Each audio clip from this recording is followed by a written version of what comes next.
Hey guys, how's it going? I'm here with the legendary George Porter Jr. Dude, thank you so much for coming and hanging out today. Thanks for having me. He's here for you guys because I did a video a few months ago, about CISSY STRUT, which obviously, you know, you're the bass player on the original CISSY STRUT, which was done by The Meters. Check it out, guys, if you haven't already. It's one of the funkiest tunes ever. Yeah!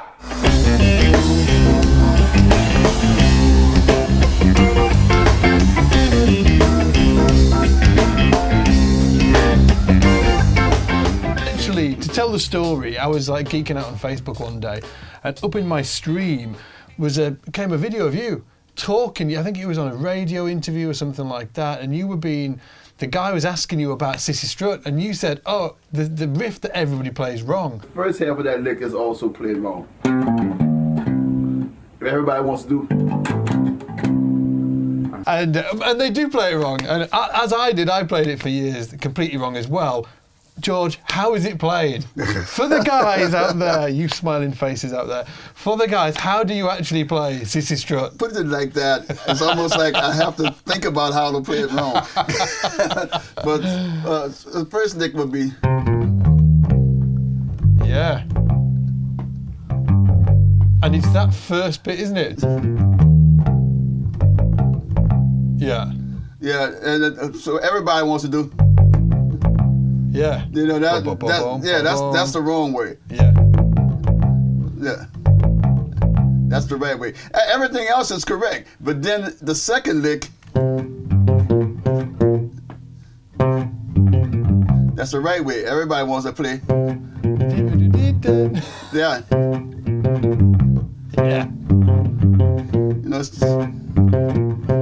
that's the correct way. Yeah. Like, how did you actually come up with the riff? Like, who came up with that riff? And what's the story behind it? Leo Nocentelli, guitarist, came up with those two lifts. Yeah. It's like a really classic tune, isn't it? And the drum groove is just beautiful. And well, you know, Zigaboo, Joseph Modelis, was absolutely the guardian of that groove. Yeah. You know?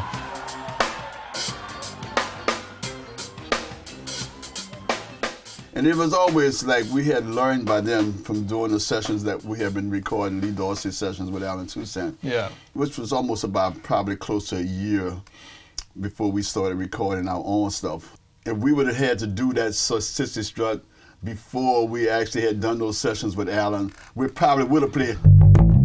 You know, we probably would have played that because we'd have been busier. But playing the sessions with Alan and then doing the Lee Dorsey things, it was like he used to always say, it's not what you play, it's what you don't play. Yeah. You know, and so, you know, so playing with space was essential. Man, it's such a killer groove. And when the guitar player, when he turned up with this riff, did you guys kind of jam it out? Was he like, hey, I've got this great riff, guys, let's jam it out? You know, somebody would come up with a riff and we just play it, and take two, maybe take three, we go to the next song.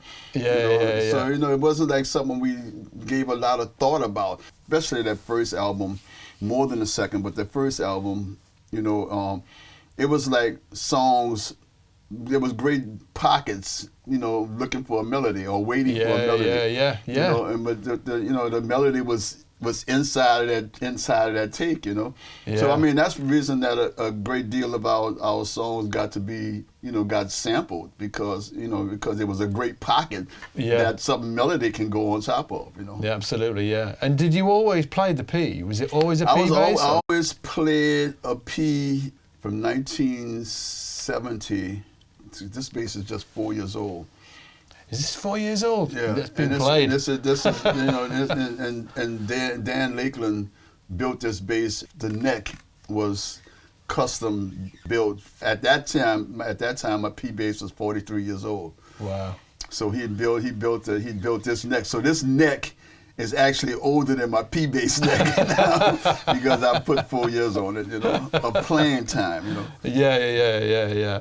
It sounds killer. And in terms of your settings, do you ever have the tone control I open down? everything wide open. Everything wide open, yeah. So, I mean, I usually set the tone on the amp, rarely ever go back to the amp doing the gig. Yeah, and have you got flats or rounds on it? The medium gauge rounds. Yeah. And did you always play rounds, or did you ever play flats? I played flats for a long time on the P, and on my old Telecaster. See, I had one of those original 100 Telecasters. Yeah. It was like, and that bass, I never put round strings on it, but they always was flat round strings. Yeah. They sound good.